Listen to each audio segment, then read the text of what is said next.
Ассалаумағалейкум қазақ елі. Соңғы кездерде әскерден келіп жатқан қаралы хабарлардан өзек жарылады.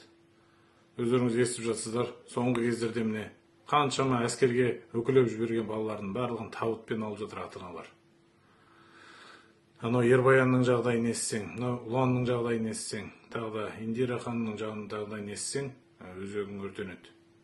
Осы әскердегі болып жатқан барлық әділетсіздіктерге кім кінәлі деп ойлайсыздар? Әрине Тоқаевтың жүйесі. Тоқаевтың қорғаныс министрі өзі осы өткен апталарда айтты, әскерде ешқандай әлімжеттік жоқ деп. Бірақ сол сөзді айтқанынан ары берісінде қаңтар айында 4 әскер өліммен оралды әскерден. Мына бейбіт заманда. Осы әскерде болып жатқан мынандай сұмдық жағдай, адам айтқысыз сұмдық жауыздықтар тоқтату үшін біз не істеуіміз керек? 18-20 жастағы жап-жас балалар барады, үйінен жаңа ғана шыққан, ештеңкені білмейтін. Бірақ сол жерге апарып, ана балаларға 3,5 мың теңге айына төлеп, аналарды тегін құл қылып жұмыс етеді, анау-мынау. Енді басқа, енді ана жерде не істейді енді олар? Бір-бірімен еріккеннен, анау енді адам төзгісіз, енді әлеуметтік желіден көріп жатсыздар. Анау істеп жатқан орысша атаулармен неше түрлі азаптаулар, роза, бабочка, паутина, тағы да енді көріп жатсыздар, неше түрлі табуреткімен бастан ұрады, шапалақпен құлақтан ұрады, екі жақтан. Осының барлығы, осы жауыздықтың барлығын қазаққа бір-біріне істетіп жатқан кім? Қандай сондай күш бұл? Бұл анау Совет одағынан келе жатқан Кремльдің мынау дәстүрі, жауыздық дәстүрі. Сол жауыздық дәстүрді тоқтату үшін бізге не істеуіміз керек? Қалай ойлайсыздар? Енді өте айтуға да өте ауыр. Бұл мынау осы жауыздықтың енді шегі бар. Бұл шегін тоқтату бізде бірақ амалы бар. Осы жауыздықты жасап отырған солдатынан бастап, офицер, сержант, генералынан бастап, түгел аты жөндерін атап, подполковнигі бар, бәрінің аты жөнін атап, түрлерін көрсетіп, жаңағы азап көрген ата-аналар, балалардың айту керек, балалардың өздері айту керек, сол жігіттер.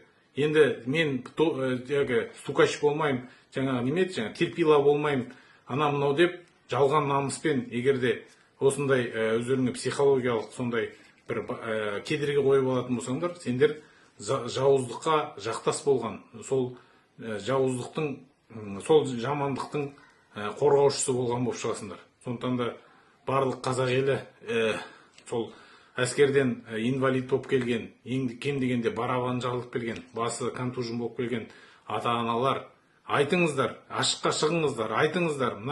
Бұл қылмыстың өту мерзімі деген жоқ. Бұл срок давности не имеет. 10 жыл ма, 5 жыл ма, 2 ай ма, 1 жыл ма, бұл жауыздықты кез келген уақытта айтып, сол фамилиялардың аты-жөндерін, аттарын түгел шығарып, сол жауыздық жасап жүргендердің бәрін жауапкершілікке тартпай, бұл сұмдық жағдай тоқтамайды.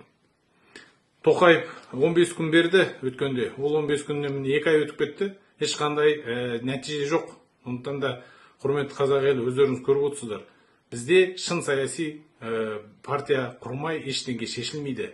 Бізді міне Алға Қазақстан партиясын 26 рет бізді құжатымызды тіркемей, түсініксіз бір жағдайлармен бізге тіркелуге осындай кедергі жасалып жатыр. Не себептен? Себебі осы бізден мына бәсекелестіктен, конкуренциядан бұлар қорқып отыр. Енді қорыққан орманға бармас демекші, біз қорықпауымыз керек. Бұл мәселеге тіке қарап, мына жауыздықты тоқтатпайтын болсаң, бүгін өсіріп отырған ұлың ертең осы мына жауыздыққа сенің басыңа келмейтіндей кім кепіл? Сондықтан да бұл жауыздыққа барлық ел болып тұрып, мына әскерде болып жатқан мына сұмдықты, мына орысша пәрмендерді, командир, майор, подполковник, ақкөк, стоять, подъем, отбой деген қыртқан әңгімелердің бәрін тоқтатуымыз керек. Біз қазақ мемлекеті, тәуелсіз мемлекет, мемлекеттік тіліміз қазақ тілі. Бізге не керек ол жаңағы анау командир, ақкөк деген, так точно деген қыртқан сөздер. Оның бәрінен бас тарту керек, ол құлдық сана. Сондықтан да құрметті қазақ елі, ауызбіршілікте болып, мынау жауыздыққа бірге бір жағадан бас, бір жеңнен қол шығарып, ел болып осы жауыздықты тоқтатайық. Ол үшін бізге үлкен саяси күштер керек. Сол саяси күштердің бірі Алға Қазақстан партиясы, Марат Жыланбаев бастаған, өздеріңіз білесіздер. Сол батырларымыз қазір жаламен қамалып жатыр, құрастырылған іспен, сфабрикованный. Осы батырларымыздың бәрін құтқарып, мынау елдегі болып жатқан мыңда бір проблемалардың шешімін шешу үшін бізге саяси сауатты, мықты қоғам құруымыз керек. Ол үшін партиялар туралы заңды оқыңыздар, тек қана алға Қазақстан. Бізде жеңіс.